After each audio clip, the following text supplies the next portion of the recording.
இன்றைக்குடைய தலைப்பு Who will deliver you? உங்களை யார் விடுதலை ஆக்குவது என்று. Who will deliver us? நம்மை யார் விடுதலை ஆக்குவார்கள்? We need deliverance. நம்ம ஒவ்வொருத்தருக்கும் விடுதலை தேவை. Deliverance does not mean satanic forces.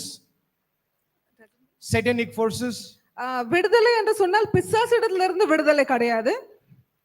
Because sometimes the word deliverance obviously connects with satanic forces and evil spirits. ஏன்னா அநேக நேரத்துல நீங்க விடுதலை என்று பார்க்கும் பொழுது அது பிசாசுக்குரிய காரியமா நம்ம நினைப்போம். But there are deliverances that we need and freedom that we need. ஆனா ஒரு விதமான ஒரு விடுதலை நம்ம எல்லாருக்குமே தேவை. Each person needs freedom from so many things. ஒவ்வொரு நபருக்கும் அநேக காரியத்திலிருந்து விடுதலை தேவை. Very recently I met a person. ரொம்ப சமீபத்துல நான் கேள்விப்பட்டேன். I met a person. ஒரு நபரை நான் சந்தித்தேன். He said I need freedom. அவர் சொன்னார் எனக்கு விடுதலை தேவை என்று. From bad times. கெட்ட நேரத்துல இருந்து எனக்கு விடுதலை தேவை என்று சொன்னார். Everything that happens to me is bad. எனக்கு எது நடந்தாலும் அது கெட்டதோ தீமையாகவே நடந்து கொண்டிருக்குது என்று சொன்னார்.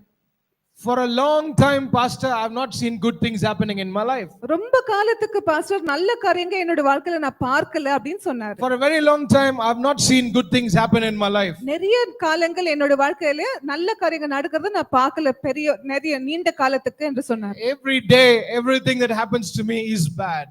என்னோட வாழ்க்கையில எது நடந்தாலும் அது தீமையாகவே நடந்து கொண்டிருக்குது என்று சொன்னார். I want deliverance. I want deliverance. எனக்கு விடுதலை தேவை என்று சொன்னார். He is continuously saying I need deliverance from this season. இந்த காலத்துல இருந்து எனக்கு விடுதலை வேண்டும் வேண்டும் என்று சொல்லிக் கொண்டே இருந்தார். And he said my time must change. என்னுடைய காலங்கள் மாறணும் என்று கேட்டார். I want my time and season to change. என்னோட நேரமும் என்னோட காலமும் மாறணும் என்று கேட்டார். Like him there are so many people with they are in bondage with so many things. அதே போல அந்த நபரை போலவே அநேகர் நிறைய காரியங்கள்ல கட்டப்பட்டு இருக்காங்க. They need freedom. அவங்க ஒவ்வொருத்தருக்கும் விடுதலை தேவை. Now this word, who will deliver you? இந்த ஒரு தலைப்பு யார் உங்களை விடுதலை ஆக்குவார்கள் என்ற தலைப்பு. Before getting into that chapter in the Bible. இந்த வேத புத்தகத்துக்குள்ள நம்ம படிக்கிறதுக்கு இந்த சாப்டரை படிக்கிறதுக்கு முன்பாக there are 3 scriptures that I want to bring before you. 3 வசனங்கள் எடுத்து படிக்கலாம். And then get into this point. அதுக்கு அப்புறமா இந்த தலைப்புக்குள்ளாக போகலாம். Proverbs chapter 14 verse 27. நீதிமொழிகள் 14ஆம் அதிகாரம் 27ஆம் வசனம். Proverbs chapter 14 verse 27. நீதிமொழிகள் 14:27ஆம் வசனம்.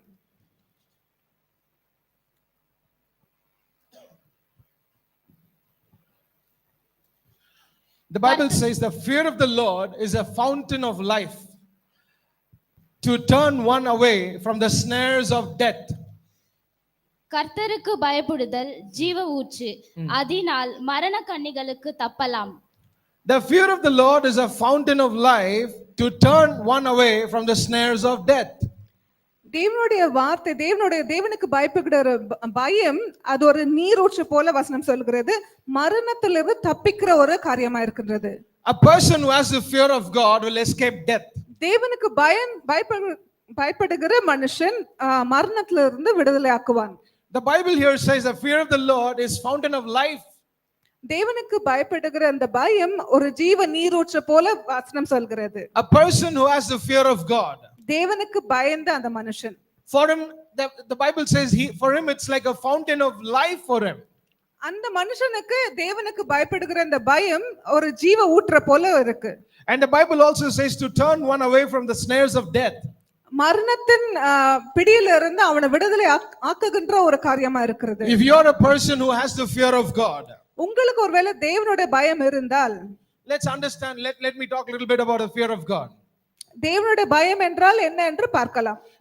When you talk about the fear of God, it also talks about the love for God. தேவனுக்கு பயப்படுகிறது என்று சொன்னால் தேவனை எப்படி நேசிக்கிறோம் என்றது பொருள். If you love God, you will fear God. நீங்க தேவனை நேசித்தீங்க என்று சொன்னால் தேவனுக்கு பயப்படுவீங்க. If you truly love God, you will fear God. நீங்க உண்மையாகவே தேவனை நேசித்தால் நீங்க தேவனுக்கு பயப்படுவீங்க. You will think about 1000 times before you do anything. நீங்க எந்த காரியம் செய்யறதுக்கு முன்பாக அநேக நேரம் யோசிப்பீங்க. You will think 1000 times before you do anything good or bad. எந்த காரியம் நல்லதுனாலும் கெட்டதுனாலும் எது செய்யணும்னாலும் ஒரு 1000 வருஷம் யோசிப்பீங்க. Does God like this or does God hate this? இது தேவனுக்கு பிரியமா இல்ல தேவனுக்கு பிடிக்காதா என்று பாப்பீங்க. Does God like this or God hates this? தேவனுக்கு இது பிரியமா இல்ல பிடிக்காதா என்று பாப்பீங்க. You will think about it 10,000 times before you do that. ஒரு காரியம் செய்யறதுக்கு முன்பாக அநேக நேரம் யோசிப்பீங்க. Fear of God does not mean shivering in a corner of a room. தேவனுக்கு பயப்படுறது என்று சொன்னால் நடுங்கி போய் ஒரு ரூம் கார்னர்ல உட்கார்றது கிடையாது. Fear of God basically means something that you do is relevant to God. தேவனுக்கு பயப்படுதல் என்று சொன்னால் தேவனுக்கு ஏற்ப காரியங்களை செய்வது. If you love God, நீங்க தேவனை if நேசித்தால், you truly love God, நீங்க உண்மையாகவே தேவனை you நேசித்தால் will give God the first place. தேவனுக்கு முதலாம் இடத்தை கொடுப்பீங்க. You will not give people the first place. ஜனங்களுக்கு முதலாவது இடம் கொடுக்க மாட்டீங்க. You will not give time and season the first place. நேரத்துக்கும் காலத்துக்கும் முதலாவது இடத்தை கொடுக்க மாட்டீங்க. You will give God the first place. தேவனுக்கு முதலாம் இடத்தை கொடுப்பீங்க. Amen. Amen. Amen. Because the Bible says those who have the fear of God, ஏன்னா அதுதான் தேவனுக்கு பயப்படுகிற பயம் என்று வசனம் the சொல்கிறது. fear of the Lord is a fountain of life. தேவனுக்கு பயப்படுகிற இந்த பயம் ஒரு ஜீவ நீரூற்று என்று வசனம் And சொல்கிறது. that fear will escape you from death. That's what the Bible says. தேவனுக்கு இப்படி பயப்படும் போது நீங்க மரணத்துல இருந்து விடுதலை அடைவீங்க. You know, death is always around us. Do you know that? உங்க எல்லாருக்கும் தெரியுமா மரணம் என்றது நம்மள சூழ்ந்துதான் இருக்கிறது. Any time for anybody. எந்த நபருக்கும் எந்த காலத்திலயும் வரலாம். Not only people who go on the flight. ஃளைட்ல போறவங்களுக்கு மாத்திரம் தான் அப்படின்னு இல்ல. Not only people who go on the trains or buses.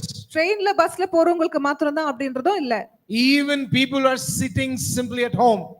வீட்ல நீங்க சைலண்டா உட்கார்ந்து கொண்டிருந்தாலும் உங்களுக்கு அது நடக்கலாம். People who just walk into the kitchen. கிச்சனுக்குள்ள அப்பதான் நடந்து போயிருக்கிற நபருக்கும் நடக்கலாம். People who are just standing on the road. ரோட்ல நின்று கொண்டிருக்கிற நபருக்கும் நடக்கலாம். Accidents can happen any time. Accidents எந்த நேரத்துக்கும் யாருக்குனாலும் நடக்கலாம். Death is always around you and me every day. மரணம் நம்மள எப்பொழுதும் சூழ்ந்து கொண்டுதான் இருக்கு. We don't think about that. அத நம்ம யோசிக்கிறது கிடையாது. We don't think about that. நம்ம ஒரு நாளும் அதை பத்தி யோசிக்கிறது கிடையாது. But believe me, God is protecting you every day. ஆனா நான் சொல்றத நம்புங்க, ஒவ்வொரு நாளும் தேவன் உங்களை பாதுகாத்து கொண்டிருக்கிறார். We have escaped many times, we don't even know. அநேக நேரங்கள்ல நம்ம மரணத்துல இருந்து தப்பிச்சு வந்திருக்கோம், நமக்கு அது தெரிய கூட தெரியாது. You don't even know that God escaped you, God protected you, God was protecting you. You are not a very safe rider always. தேவன் உங்களை பாதுகாத்து கொண்டு இருந்தாருன்றது உங்களுக்கே தெரியாது. நிறைய நேரம் நீங்க வண்டி ஓட்டிட்டு போகும்போது நீங்க ரொம்ப பத்திரமா ஓட்டிட்டு போறீங்க நீங்க நினைக்கலாம். Sometimes we think we are very good riders, we are very good drivers, we are very safe, we are very safe. நம்ம ரொம்ப உஷாரா வண்டி ஓட்டுறோம், ரொம்ப உஷாரா வண்டியை நம்ம ஓட்டிட்டு போறோம் நம்ம நினைக்கலாம். You know what do you mean by accidents?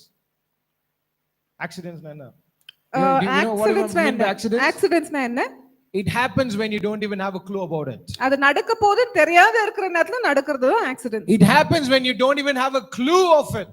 இது நடக்க போதுன்ற ஒரு அறிகுறியே இல்லாத நடக்கிறது. Accidents are something like, you don't even know, but that day you had plans and you had plans, but you did not know that day you're going to meet with an accident. நீங்களுக்கு பெரிய பிளான்ஸோட நீங்க போயின்னு இருக்கலாம், ஆனா அன்னைக்கு நீங்க ஒரு accident சந்திப்பீங்கன்னு உங்களுக்கு தெரியாம இருக்கலாம். But the Lord has protected you everywhere you went. ஆனா நீங்க ஒவ்வொரு நாளும் போகும்போது வரும்போது தேவன் உங்களை பாதுகாத்து இருக்கிறார். Some people travel miles and miles away. சில ஜனங்க மைல்ஸ் கணக்கா டிராவல் பண்ணுவாங்க. They are protected by God. ஒவ்வொரு நேரமும் தேவன் அவங்களை பாதுகாக்கிறார். But there are some people don't even go out of the house, they died inside the house in the kitchen. சில பேர் வீட்டை தாண்டி கூட அவங்க வாசலை தாண்டி கூட போயிருக்க மாட்டாங்க, ஆனா அவங்க அறையிலேயே அவங்க இடத்துலயே அவங்க மரித்து போயிருக்கலாம். கிச்சன்ல சமையல் அறையில. Some people don't even walk outside the house. சில பேர் வீட்டுக்கு வெளியே கூட போறது கிடையாது. Cylinder burst, cooker burst. Cooker burst ஆயிருக்கலாம், இல்ல சிலிண்டர் பர்ஸ்ட் ஆயிருக்கலாம். ஆக்சிடென்ட்ஸ் நடக்கலாம். But God is protecting you. ஆனா ஒவ்வொரு நாளும் தேவன் உங்களை பாதுகாத்து கொண்டிருக்கிறார். God's divine protection is on us. தேவனுடைய வெளியேற பெற்ற ஒரு பாதுகாப்பு உங்க மேல இருக்குது. The fear of the Lord, read with me. The fear of the Lord is a fountain of life to turn one away from the snares of death. Amen. The Bible says when you have the fear of God, when you walk in the fear of God, that heart that you have towards God escapes you from the snares of death. வசனம் சொல்கிறது தேவனுக்கு பயந்து நம்ம நடக்கும் பொழுது இந்த மரணத்தின் ஒரு பிடியில இருந்து தேவன் நம்மை விடுவிக்கிறார். Turn your Bibles to Deuteronomy chapter 6 verse 2. உபாகமம் 6:2 உபாகமம் 6:2. Deuteronomy chapter 6 verse 2.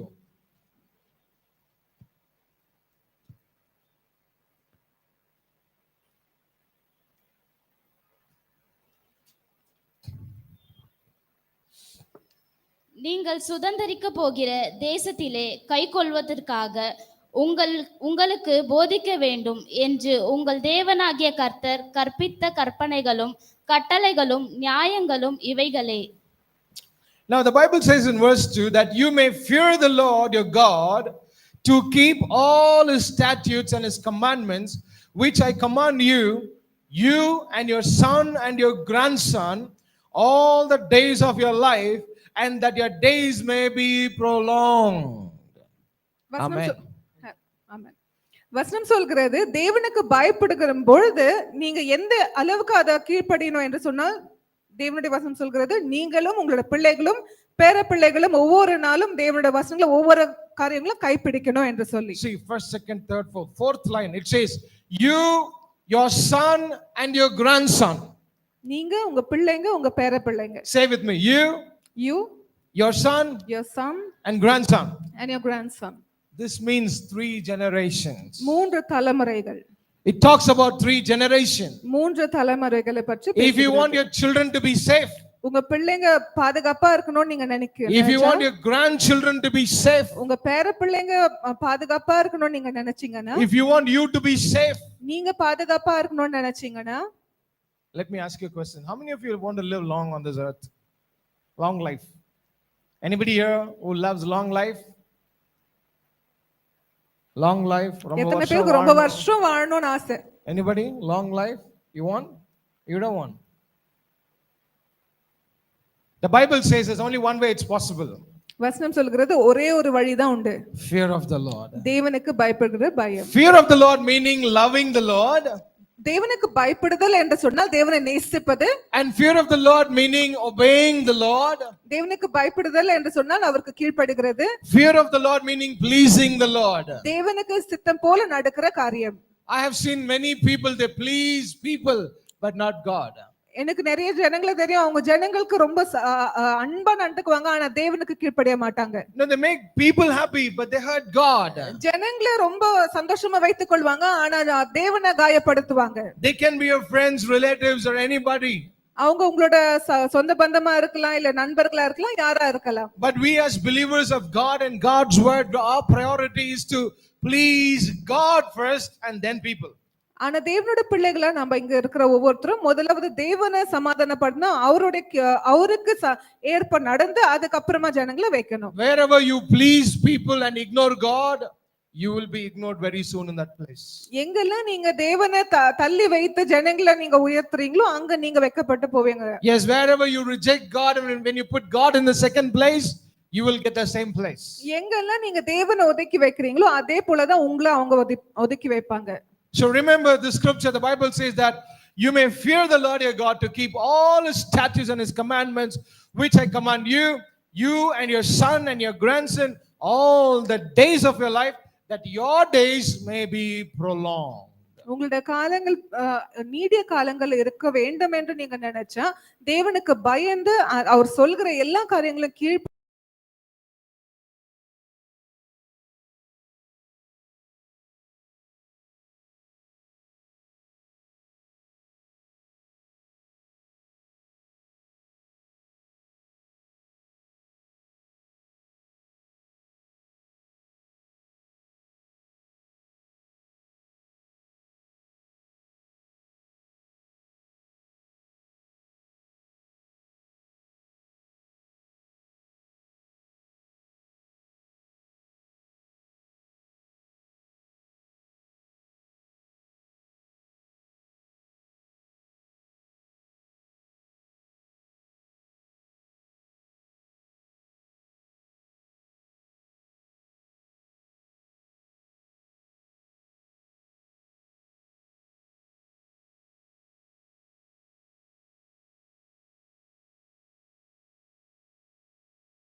God, but not man.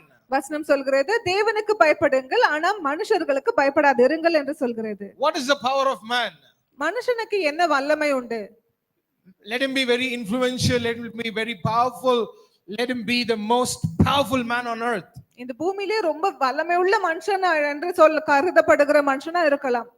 I have seen some people, நான் சில பேரை சந்தித்திருக்கிறேன். they praise some people very much, அவங்க சில ஜனங்களை அப்படியே புகழ்ந்து பேசுவாங்க.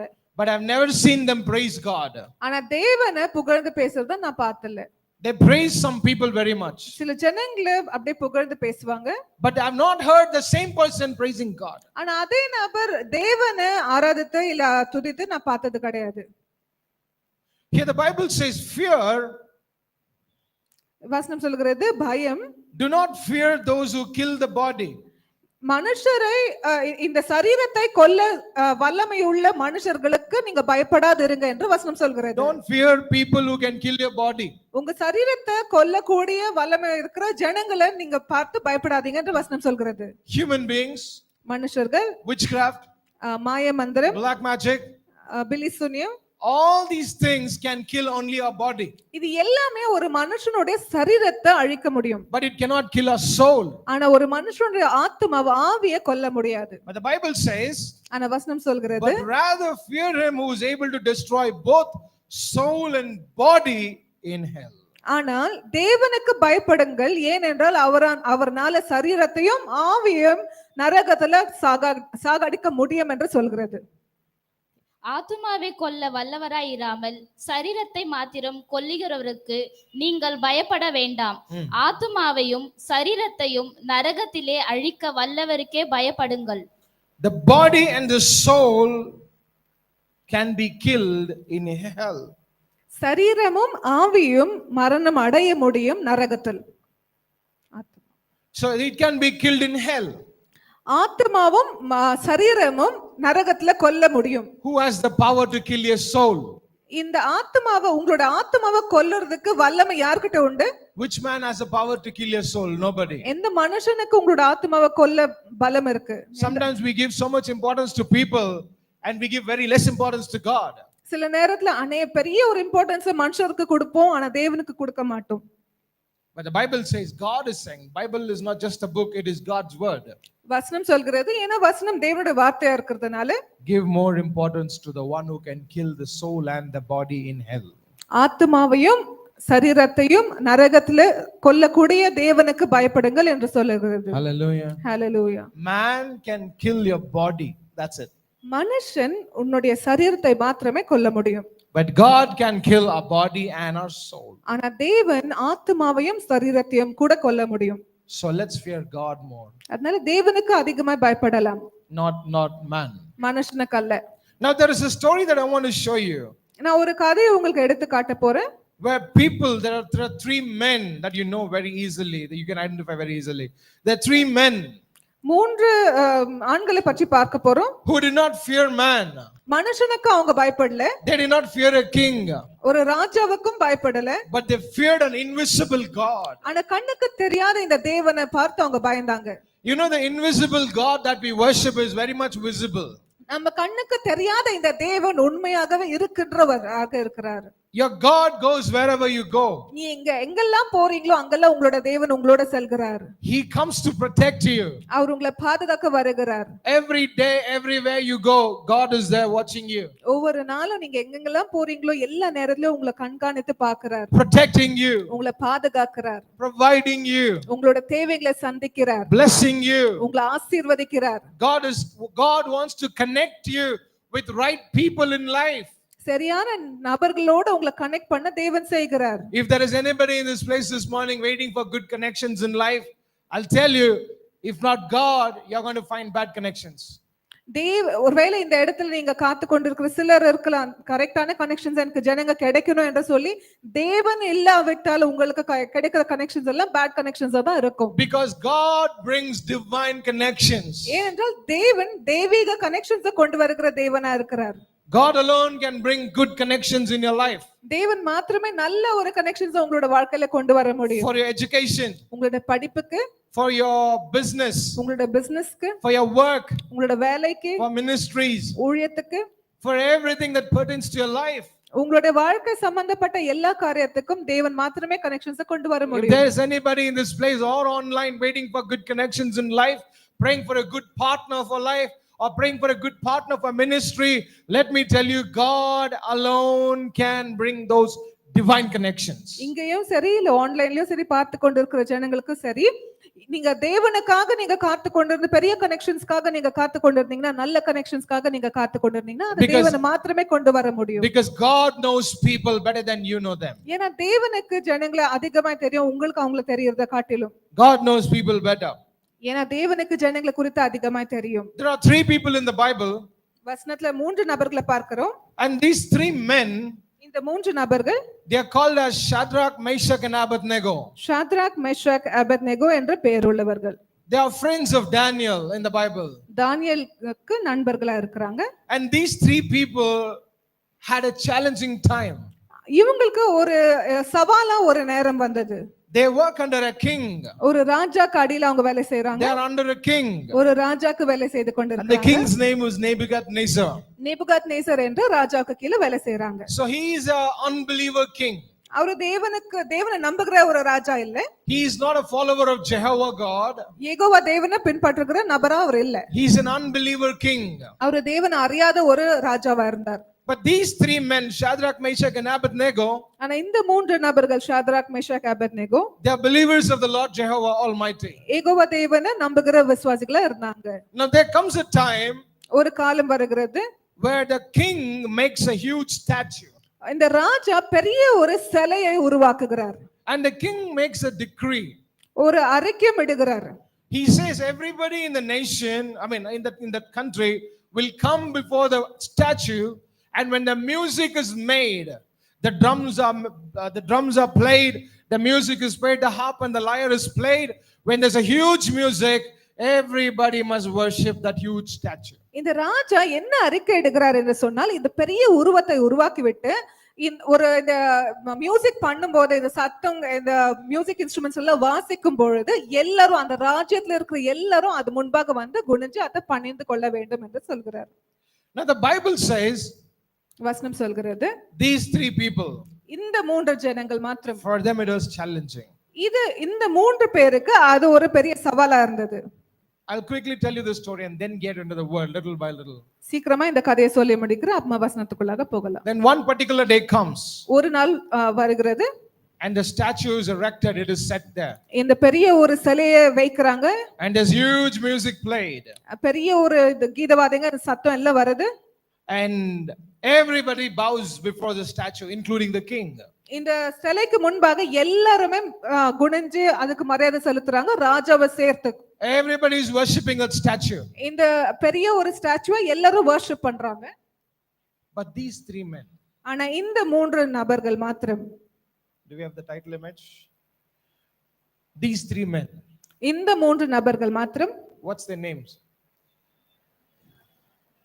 Come on, repeat. These 3 men, இந்த 3 நபர்கள் they don't bow before that idol.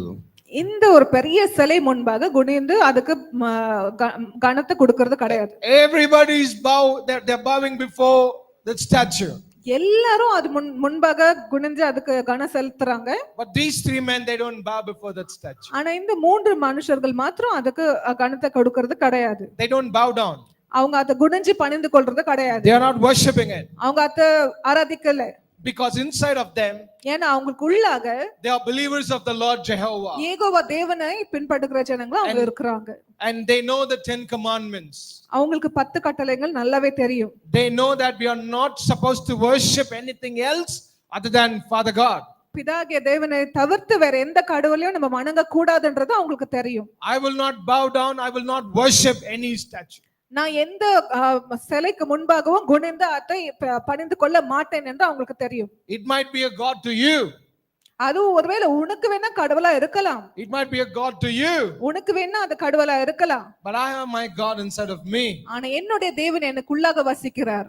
My God lives inside of me. என் தேவன் எனக்குள்ளாக வசிக்கிறார் என்று அவங்களுக்கு தெரியும். Now what happens? அங்க என்ன நடக்கிறது? The king gets very angry. அந்த ராஜாவுக்கு ரொம்ப கோபம் வருது. The king is very angry now. ரொம்ப கோபப்படுகிறார். So what he does, he wants to put the 3 people into the fire furnace. அதனால அதுக்கு ஒரு பனிஷ்மெண்டா அவரு இந்த மூணு பேரையும் எடுத்து நெருப்புல அக்னி சூளைக்குள்ளாக போட அவரு தயார் To பண்றாரு. put them in the fire furnace. அக்னி சூளைக்குள்ளாக அவங்கள தூக்கி போடணும். But the king gives one more opportunity to them. ஆனா இந்த ராஜா இன்னொரு தருணத்தை அவங்களுக்கு கொடுக்கிறாரு. Turn your Bibles to Daniel chapter 3. தானியேல் 3ஆம் அதிகாரம் பார்க்கலாம். Daniel chapter 3. Daniel 3.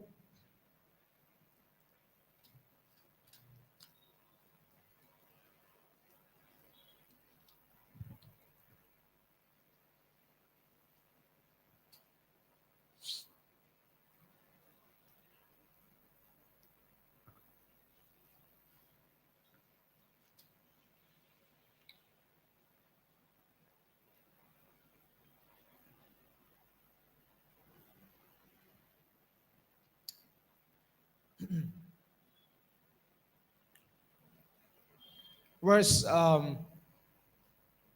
let's read verse 5, 6 and 7.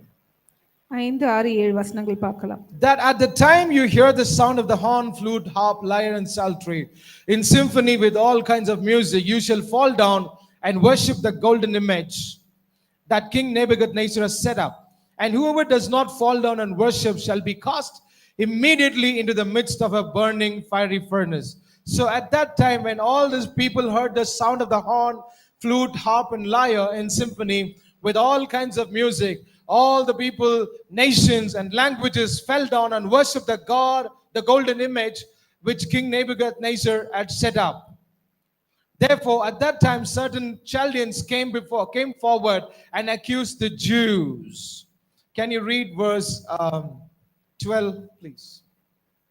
Babylon மகாகணத்தின் காரியங்களையும் விசாரிக்கும்படி நீர் ஏற்படுத்தின ஷாத்ராக் மேஷாக் ஆபேத்நேகோ என்னும் யூதரான மனுஷன் என்கிறார்களே, அவர்கள் ராஜாவாகிய உம்மை மதிக்கவில்லை, அவர்கள் உம்முடைய தேவர்களுக்கு ஆராதனை செய்யாமலும் நீர் நிறுத்தின பொற்சிலையை பணிந்து கொள்ளாமலும் இருக்கிறார்கள் என்றார்கள். See, now the Bible says in verse 5, 6, 7 and 8, when 5, 6 and 7, the music was played, but these three guys did not bow before the statue. That's the first time.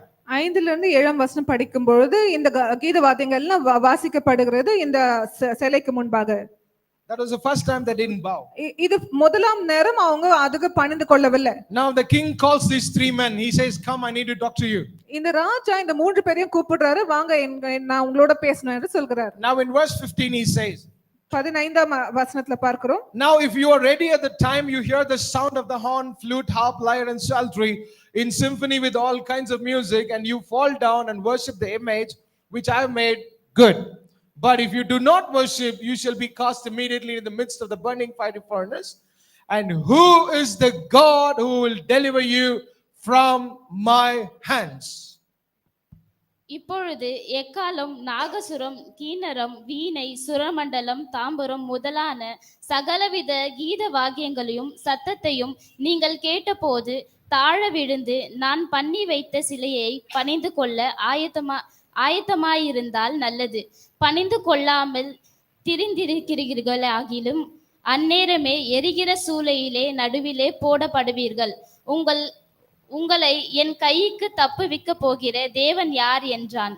This is a question king asks these three people. இந்த மூன்று பேரை பார்த்து இந்த ராஜா இந்த கேள்வியை கேட்கிறார். And who is the God who will deliver you from my hands? என் கையில இருந்து உங்களை தப்புவிக்க கூடிய தேவன் யார் என்று கேட்கிறார். There was a time in my life. என்னுடைய வாழ்க்கையில ஒரு நேரம் இருந்தது. Is the video ready? When I say you can play it right after that. Okay. So there was a time in my life that everybody saw me as a failure. என்னுடைய வாழ்க்கையில எல்லாரும் என்ன ஒரு தோல்வியா பார்த்த ஒரு காலம் உண்டு. Nobody had hope that I will come up in life. நான் வாழ்க்கையில மேல வர மாட்டேன்றது எல்லாரும் நினைச்சிருந்தாங்க. Because I was a failure. ஏன் என்று சொன்னால் நான் ஒரு தோல்வியை போல தான் இருந்தேன். There's no hope in my life. There was no hope in my life. என்னுடைய வாழ்க்கையில ஒரு நம்பிக்கை இல்லாத ஒரு சூழ்நிலையா இருந்தது. I didn't know which direction to move. எந்த பக்கமா நான் திரும்பணும் என்று எனக்கு தெரியாத இருந்தது. I didn't know whom to approach and ask for help. யாரை நோக்கி நான் ஹெல்ப் கேட்கணும்னு தெரியாம இருந்தது. I don't know what to do in life.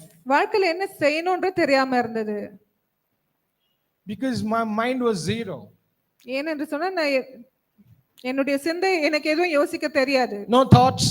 எந்த யோசனையும் வரல, no plans, எந்த பிளான்ஸும் வரல, no ideas. எந்த ஐடியாஸும் வரல. I didn't know what I would be doing in my life. என்னோட வாழ்க்கையில நான் என்ன செய்து கொண்டு இருப்பேன்றதே எனக்கு தெரியாம இருந்தது.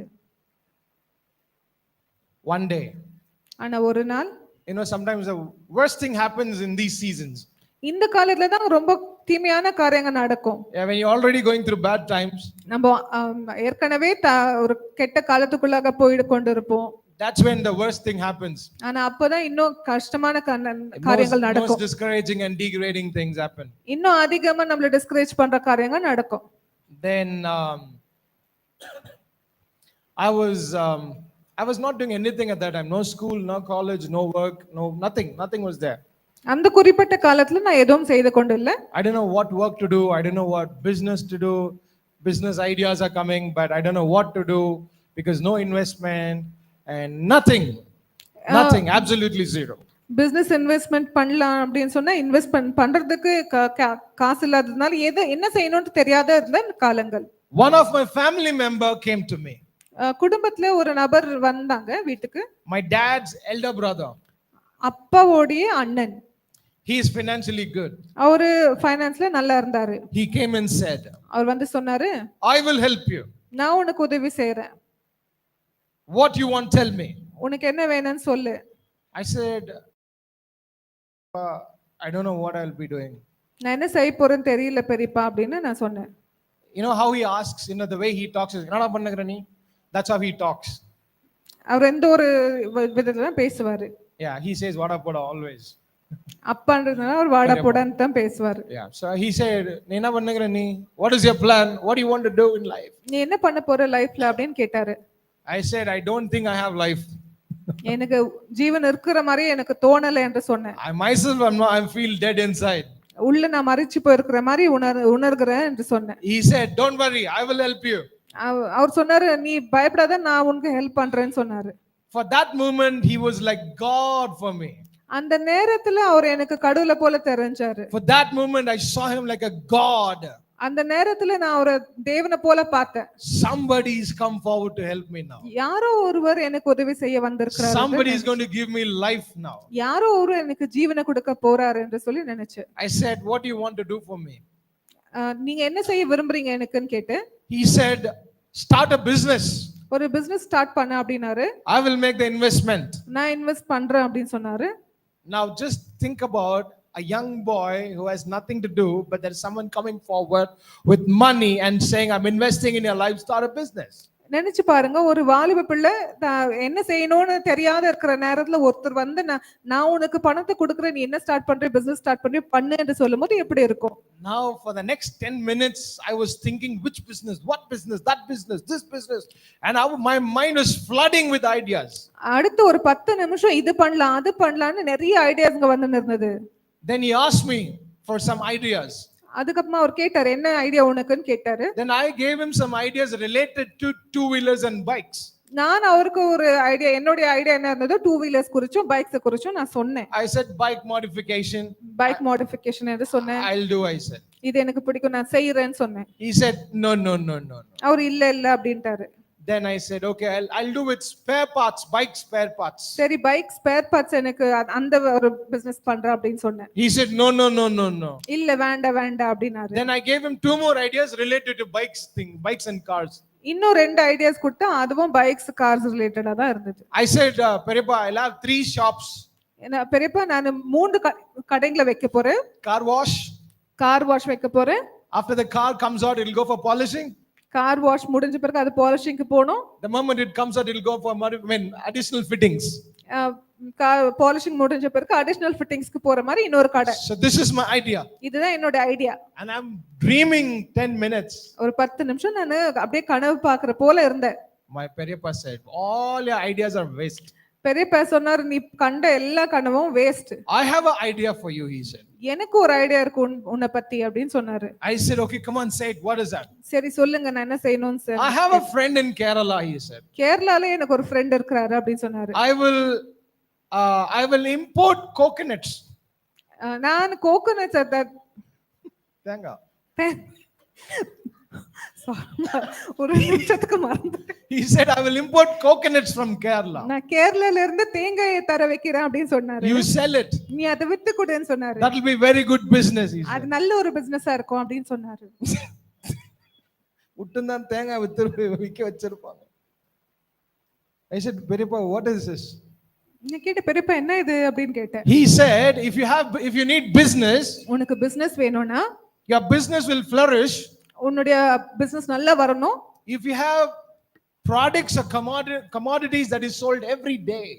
ஒவ்வொரு நாளும் வியாபாரம் ஆகுற பொருள்களை நீ பிசினஸ்ல போட்டீனா அது நல்ல உனக்கு வியாபாரம் ஆகும் அப்படின்னு Something that சொன்னாரு. is sold every day. ஒவ்வொரு நாளும் வியாபாரம் ஆகக்கூடிய காரியங்களை நீ வியாபாரம் செஞ்சா நல்லா வருவே அப்படின்னு சொன்னாரு. I said, Perippa, what is it? Thengaalla enna poi thenga vikka. What is it? I cannot sell coconuts on the streets, man. He said, no, I'll find a good shop for you, he said. I said, I don't want that. எனக்கு இது தெரியாது, எனக்கு இது வேண்டாம் அப்படின்னு சொன்னா அவர் கடை வச்சு தரேன்னு சொன்னாரு. ஆனா வேணான்னு சொன்னேன் நானு. Then he said, okay, I have one more idea for you, he said. இன்னொரு ஐடியா இருக்கு எனக்கு அப்படின்னு சொன்னாரு. Now I know his standard now, what he's going to do. இப்ப அவர் எந்த ஸ்டாண்டர்ட்ல இருந்து பேச போறாருன்னு எனக்கு தெரியும். He said, I will bring Nandini milk packets for you. Nandini பால் பாக்கெட் கொண்டு வரேன் நான் உனக்கு. I have friends who can bring milk packets and you can become very good businessman in it. Nandini பால் வித்து நீ நல்ல பிசினஸ்மேன் ஆக முடியும், எனக்கு கான்டாக்ட்ஸ் இருக்குன்னு சொன்னாரு. The next thing I got up and ran away from there. அடுத்து 2 நிமிஷத்துல அங்க இருந்து காண போயிட்டேன் நான்.